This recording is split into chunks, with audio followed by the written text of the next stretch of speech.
So, welcome Nick Love to RF Podlooza. He is from the Color Agency, which, as we will find out, is a virtual agency, so they live everywhere. But before we get into that, tell me a little bit about your background. You seem to have a really interesting set of experiences.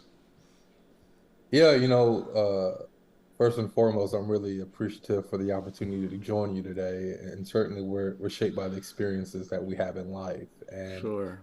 Lord knows I've had many of them in my 40 years on this earth. But I think it really first starts off, one, I'm a two-time graduate of the Grambling State University, where I had an opportunity, and a very unique opportunity at that, to join ESPN as a on-air talent and digital within their digital media department fresh out of school. And I'm talking about, 2007, not to date myself, but just turned 40, cough, cough.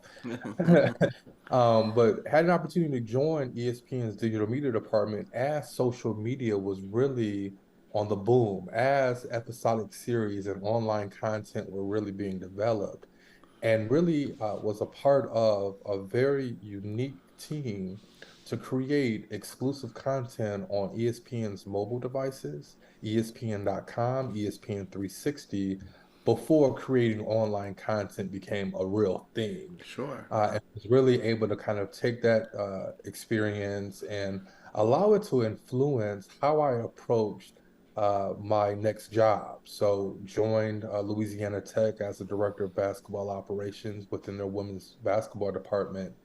And this was around the time that NBA Hall of Famer Teresa Weatherspoon had arrived. And I'm not sure how much you may know about La Tech, but one of the winningest women's college basketball programs that had existed. But they had fell on tough times. A lot of people forgot the notoriety that they had in the mid 90s and early Yeah. 2000s, right? Coach Spoon was really looking to kind of breathe some new energy and wanted to do it in a different way. Certainly, she had the name recognition, but one of the reasons why I was brought in was to really attack the digital space. And so we were creating episodic content series on YouTube. We were doing things on Facebook and Twitter before a lot of people really caught up. And so that was really the first opportunity to really operate with a challenger brand mentality, was Mm. really to kind of disrupt that particular landscape. And it started to really influence the recruiting decisions of 3 and 4 star prospects that we were Okay. actually recruiting. From there, I jumped around within the education sector, spent some time overseeing social media and search marketing at the University of Chicago Booth School of Business, which was a paradigm shifting experience. Sure. Joined the Ohio State as a Michigan fan. That's a different conversation for a different day. And then, spent some time at NC State overseeing their social media strategy hub, and then joined the agency vertical. And, earlier this year, felt it was time to really, fully invest myself and my talents within the color group. And so here we are today. Okay. So it's interesting because sports marketing has changed a lot, I think, in the digital age. So, yeah, I mean, you were the beginning of an evolution, if not a revolution, in sports marketing.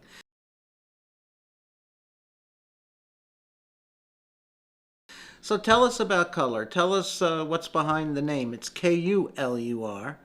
And tell us what its mission is and all those good things. Yeah, the color group, we are a challenger brand agency, right? And we make no bones about it. We are here to disrupt the agency vertical. We are here to elevate awareness and visibility of and recognition of the power of diversity from a leadership construct. It's been around for a little over 4 years. Its initial finding in terms of just the actual name was we wanted to be really clever about certain things, and so we looked at it from a Maltese Mm, perspective, and okay. so that's how we arrived at the structural spelling of it. But from an agency leadership perspective, we are made up of all different colors and ethnic groups and backgrounds, and we collectively embrace the idea that ideas are better when they compete, and so collectively when you think about what color brings to life, it brings contrast. it brings excitement, it brings a different positioning of certain things because without color, everything else might be less exciting. Sure. So that's certainly what kind of fuels us and how we approach things today.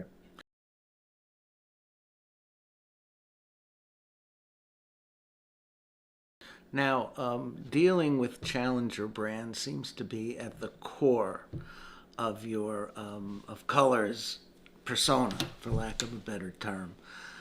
Tell me about your view on challenger brands. They're necessary, right? Sure. They are necessary to continue to drive innovation, to continue to drive growth, and change.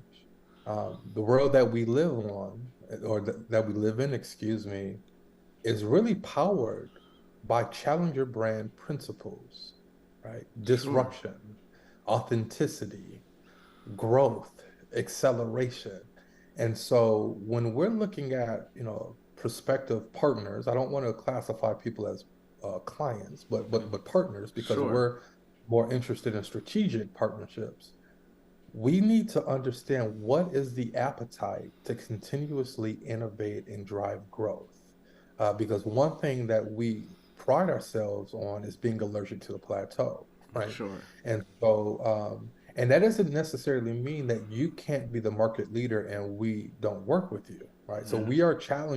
we're challenging the thinking that, well, challenger brands are only defined by, as being startups or Mm-hmm. not being category leaders, but it's really about a mindset that, you're continuing to grow and provide solutions to the world's problems that exist in the core industries that we focus on, but you're doing it with an attitude. You're doing it with a layer of swagger. You're doing it with a level of authenticity and comfort in knowing who you are, to ultimately provide a solution for whose you are. So as we think about who we partner with and why we partner with them, those are some of the things that we're thinking about in terms of that approach. So to you, every brand is potentially a challenger brand.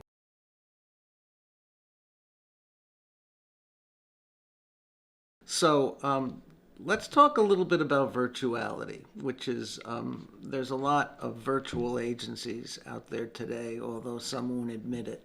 But what are the the positives and negatives of being virtual? Yeah. So let's start with actually some of the obvious negatives. Okay. Certainly, you can hypothesize that, not sitting shoulder to shoulder or actually being in a room with people can be a hindrance, right, with regards to collaboration and creativity, right? Certainly, we recognize the different time zones that Mm, people may be in, and post COVID, the major focus on work-life balance and it becomes, some scheduling challenges, right, when that presents itself. But my hypothesis, excuse me, and I'm going to pivot quickly to the pros of it, right, is when you hire correctly, all of those things go out the window. When you hire correctly, right? And so that's aligning with values, that's aligning with mentality. Um, because when you have a go get it, can do approach, you're going to grind like bad breaks to get things done. Okay. And to do it at a way that is something to be proud of. So when we're hiring people recognizing that, yeah, skills and things of that nature, those things can be developed and they can be trained. But what can't be coached is will, right? sure. What can't be coached is effort, right? And so some of the pros are, being nimble and being agile, right? Being able to kind of quickly, um, if things are aligned, quickly connect right through Zoom. Certainly, if we need to have local partners and we have representation there, certainly the trust that's being established within our core set of staff members, having that ability to, it may not necessarily have to be an agency owner Mm, going into a particular meeting, right? Because sure. we have talented staff in that particular location. But then last but not least, excuse me, the opportunity to leverage the power of technology Mm. to be able to have access to each other, regardless of the respective scenarios or situations that are presenting themselves. So I think, being nimble and agile Sure, gives us a competitive advantage.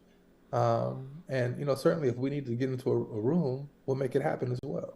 sure. So, as I mentioned, I think a lot of agencies are virtual or partially virtual, but they won't admit it because, I mean, from my perspective, I still see a little bit of client trepidation about working with virtual agencies. Have you sensed that?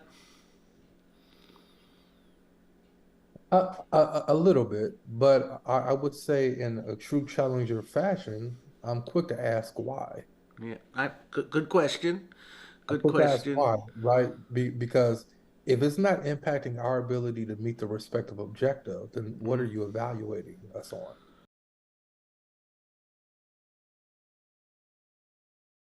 You focus on, I think, four or five verticals. And why don't you tell us a little bit about what verticals you focus on and why? Absolutely. So, our five core verticals are higher education, technology, nonprofits, financial and professional services, and our wild card is actually the veterinary Sure, space.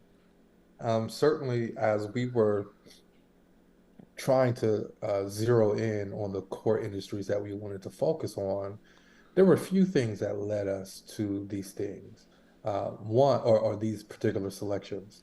One, industry experience. So, have we worked in these particular spaces? The answer is yes. sure, Um, Two, excuse me, what is the available market or the addressable market within these particular spaces for minority-owned agencies with a collective experience that we have that can bring the breadth and depth? We thought that was a potential competitive advantage for us. And then three, can we have fun in these industries?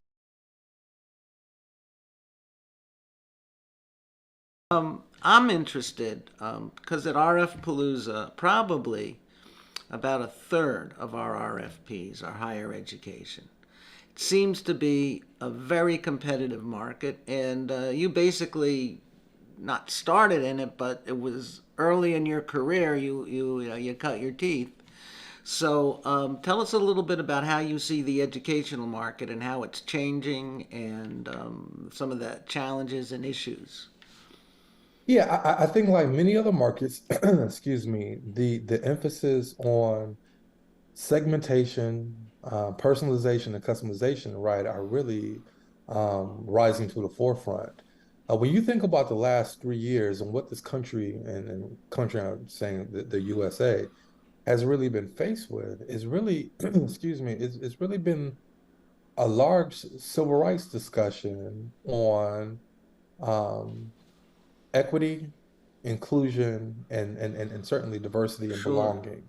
And I think when you look at the higher education space, there are a lot of industries that have been called to the forefront, but certainly education has been under attack in many different states, to begin with. And so when I think about the color group's approach and higher education as a vertical, I do think that there is a necessity for understanding how you engage with various ethnicities, how you market for certain things, because we know that experience is the new brand.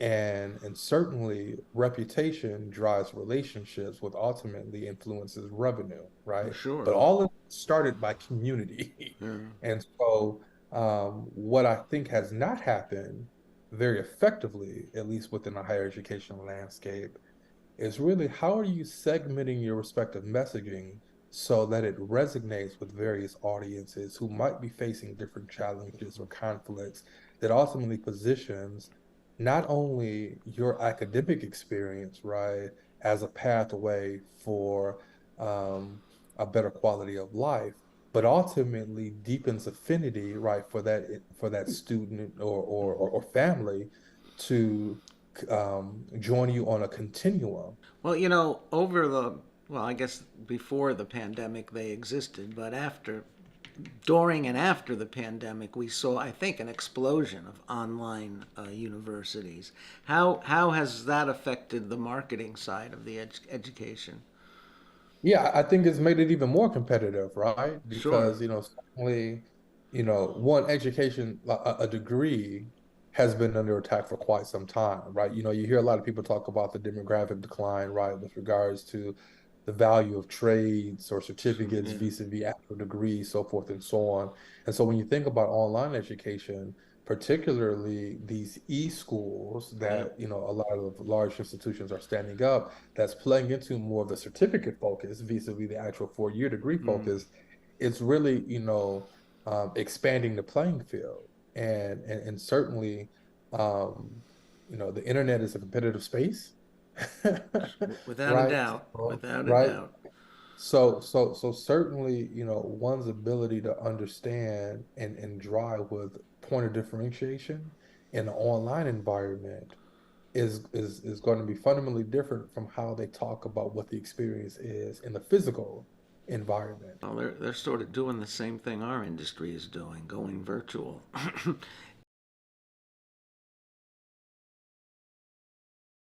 When you mentioned your key verticals, you mentioned an outlier, veterinary health or veterinary hospitals. Tell us a little bit about that. That's sort of interesting. Yeah, so we were recently named Agency of Record for Sci-Fair Animal Hospital, which many people may know for their 5 seasons on Animal Planet with a show called The Vet Life, featuring three Black veterinarians, all graduates of Tuskegee University, based out of Houston.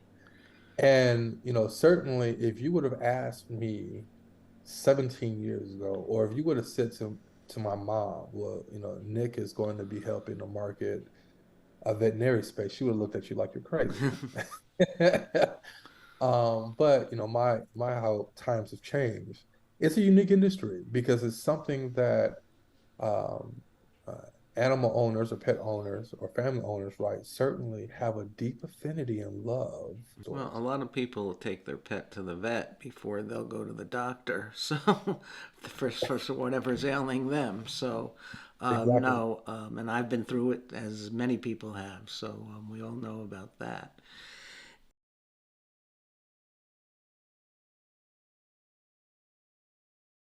One thing I find interesting about your background is that you got into social media, maybe not at the very beginning, but at close to the beginning of its emergence. Um, Tell us a little bit about how you see social media and how it's changed since the early days. In my opinion, the areas where it's changed the biggest, particularly for social strategists, is this need to be T-shaped, Hmm. right? And what I mean by that is that, social is arguably one of the most undisciplined disciplines that Okay. doesn't receive the respect that it deserves. Okay. Most people think, okay, well, if you can write, you can do effective social media. When quite frankly, it's bigger than that.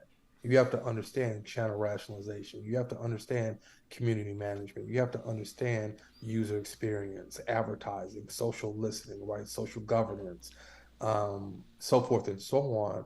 And that's beyond just writing, right? I hope that people are starting to see how intricate it is, right? How much you need to actually know from a depth perspective, because one mistake in today's society, and we've seen it over and over and over again, Mm-hmm. right, can be incredibly harming to your brand relationship, which then, I mean, your brand reputation, which then influences relationships and then ultimately, unfortunately, can impact revenue. Very well stated. I 100% agree. That makes a lot of sense.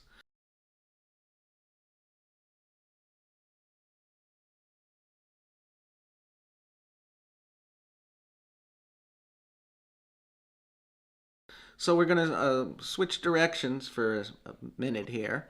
And, being from RF Palooza, I always ask people about what role RFPs play in their new business acquisition process. So, how does it play in colors? Yeah, no, first and foremost, I've really been pleased with what we've seen from RFP Palooza. It's playing an emerging role, quite frankly, with us. Certainly, you have the business development remits that come through relationships, Mm, right? And yeah, there are the things that you might see with a hustle mentality if you're looking for things on LinkedIn or Slack channels. sure. But then to have a service, right, that can make you aware of what's available in the market creates efficiency Hmm. for you. We know that the world is a large space, particularly the internet. And so I'm checking RFP Palooza on a daily basis. And, I might lead your database in open rates. I'm not sure. That might be my state to claim to, Could to, to be. see I could check. um, see what's available, but certainly, having something delivered to me vis-a-vis me having to go find it creates a lot of efficiencies in how we approach what we're doing. Look, it's not easy to win an RFP, but you can, and it's cold calling is a lot tougher. I'll tell you that because I've done both, and we've won RFPs in my agency background, and I don't know too many cold calls that resulted in a client. So that's great. Well, this has been great, Nick. It's been a pleasure having you as a guest. You've had some very insightful viewpoints on industries, on issues really affecting our industry. So thank you so much for joining us today. Thank you so much. I really appreciate it.